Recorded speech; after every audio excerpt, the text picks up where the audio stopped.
Hello दोस्तों। तो चलिए आज की कहानी को शुरू करते हैं। मेरा नाम रागिनी है और मैं जयपुर की रहने वाली हूँ। मेरी उम्र 19 साल है।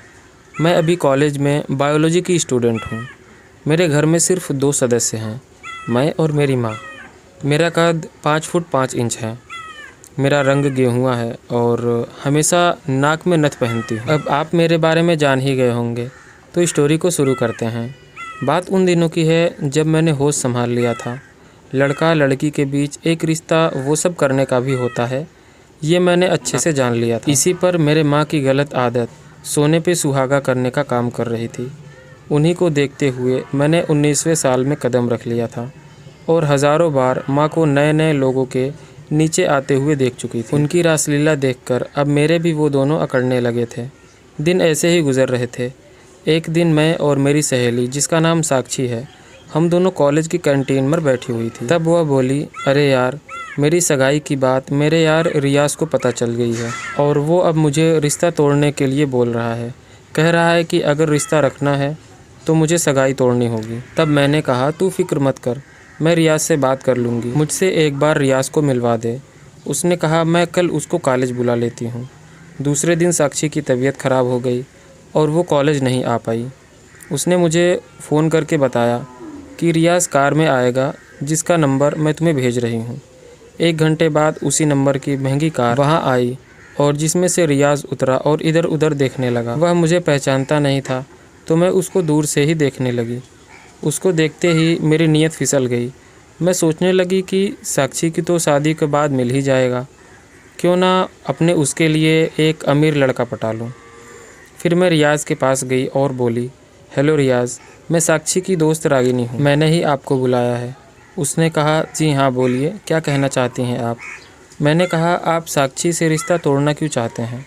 तब रियाज ने कहा, साक्षी दोनों हाथ में लड्डू लेना चाहती है, या तो सगाई तोड़ दे या फिर मुझसे रिश्ता। इसी बात पर मैंने भी आग में घी डाल दिया और कहा, हाँ रियाज, आप ठीक कह रहे हो, यह आपको धोखे में रखना चाहती है और आपको बेवकूफ़ बना रही है। तब रियाज मुझसे थोड़ा खुलकर बातें करने लगा और मैं रही सही कसर भी पूरी कर दी। उन दोनों के बीच ज़्यादा दरार पैदा कर दी। अब तो रियाज ने ठान ही लिया था कि साक्षी को छोड़ ही देगा। तब मैंने रियाज का मोबाइल नंबर लिया और कहा कि जब वो चाहे मुझे फ़ोन कर सकता है। 2 दिन बाद पता चला कि रियाज और साक्षी अलग हो गए हैं। तभी मैंने रियाज को व्हाट्सएप पर हेलो लिखकर भेजा। लगभग 2 घंटे बाद उसका जवाब आया और हम बातें करने लगे और मैं बातों ही बातों में उसके ज़ख्मों को सहलाने लगी। जब वह पूरी तरह से भावुक हो गया तब मैंने कहा, पुरानी बातों को भूल जाओ रियाज, आगे की सोचो, तुम एक अच्छे लड़के हो। सिर्फ तुम ही किसी से प्यार नहीं करते, बल्कि तुमसे भी कोई प्यार कर सकता है। रियाज ने कहा, मैं समझा नहीं। तब मैंने रियाज से कहा कि मैं तुमको चाहती हूँ, आई लव यू।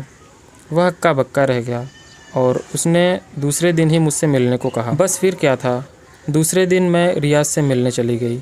मैंने जो कमीज़ पहन रखा था, उस कमीज़ का गला काफ़ी गहरा था, इतना कि आधे से ज़्यादा वो दिखाई दे रहे थे। कॉफ़ी शॉप पर जब रियाज ने मुझे देखा तो वह देखता ही रह गया। फिर हमारी बातें शुरू हुई और सिर्फ आधे घंटे में रियाज को मैंने अपने काबू में कर लिया। फिर रियाज ने कहा, मुझे काम पे जाना है तो मैं तुम्हें घर तक छोड़ देता हूँ। कार में बैठते ही मैंने रियाज को आई लव यू कहते हुए उसके गाल पर एक किस किया। फिर रियाज ने मुझे कुछ सेकंड देखा और फिर उसने मुझे ऊपर खींचकर किस करने लगा। मैंने भी उसका पूरा साथ दिया और 10 मिनट तक एक लंबा किस किया।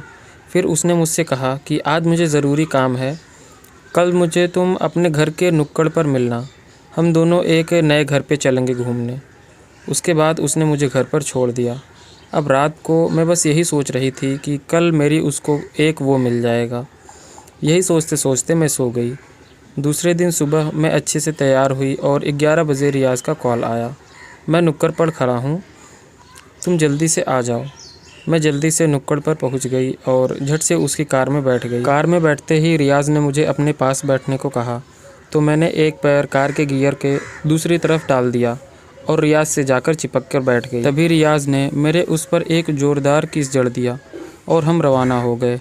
अब रास्ते में हम बातें करते हुए जा रहे थे तो रियाज को बार बार गियर बदलना पड़ रहा था।